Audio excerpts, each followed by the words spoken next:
সাগরের মাছ রূপচাঁদার ভিতরে আরেকটা জাত, কিন্তু মাছকে আমি সুন্দর করে কেটে ধুইয়ে একদম মাছের ভিতরে উপরে হালকা একটু আঁশ থাকে, এটা একটা রূপচাঁদা মাছ, অন্য ভিন্ন জাত আর কি সাগরের।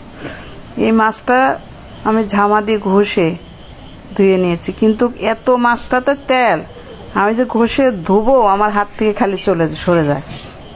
এই মাছটা রান্না করতে আমি 2টা বা 3টা আলু নিয়েছি, টমেটো নিয়েছি, কাঁচামরিচ নিয়েছি, ধনেপাতা নিয়েছি, আদা বাটা, পেঁয়াজ বাটা, রসুন বাটা মিক্সারি দিয়ে এখন আমি দেখেন কিভাবে আমি এই মাছটা রান্না করি। এই সাগরের মাছের যে একটা তেল, সেই তেলটা যে স্বাস্থ্যের জন্য যে কি উপকার, দর্শক আপনারা একজন ডাক্তারকে জিজ্ঞেস করলেই বলবে যে কি উপকারিতা, অনেক উপকারিতা।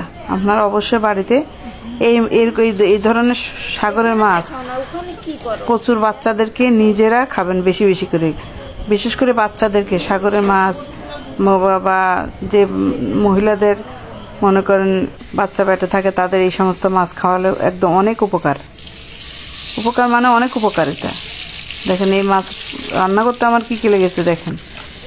এই মাছটাকে ধুয়ে কেটে সুন্দর করে এখন কি করলাম, হলুদ মরিচের গুঁড়া দিয়ে এটা রসুন বাটা পেঁয়াজ বাটা দিয়ে মেখে আমি হালকা, বেশি না, হালকা করে ভেজে নিলাম। ভেজে এই যে আলু আছে, আলু দিলাম, আলুটা সুন্দর করে আমি আবার একটু হালকা ভেজে নিব। যেহেতু আমি এটা একটা সাগরের মাছ, একটা রূপচাঁদা মাছ, তাকে ওইভাবে রান্না করতে, এইভাবে রান্না করলে কিন্তু অনেক মজা হয়।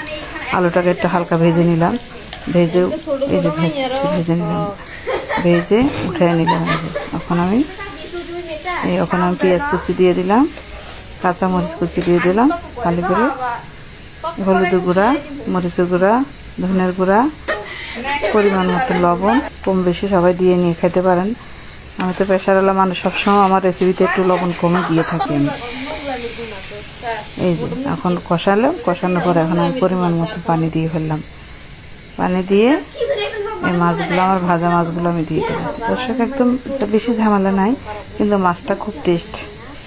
কিন্তু একটু ধোয়াধুয়ি ঘষাঘষি করে একটু সাফ করে নিতে হয়, একটু ঝামেলা, কিন্তু মাছটা অনেক স্বাদ, কাটা খুব কম। বাচ্চাদেরকে খাওয়ালে অনেক উপকারিতা, বাচ্চা ছোট বড় সবাই খেতে পারে, কাটা নাই, কাটার একটা মাঝখানে একটা কাটা কোনো ঝামেলা নাই, সুন্দর। এই যে মাছ আমার হয়ে গেল, রেসিপিটা আমার এই এখন আমি ঢেলে নিব।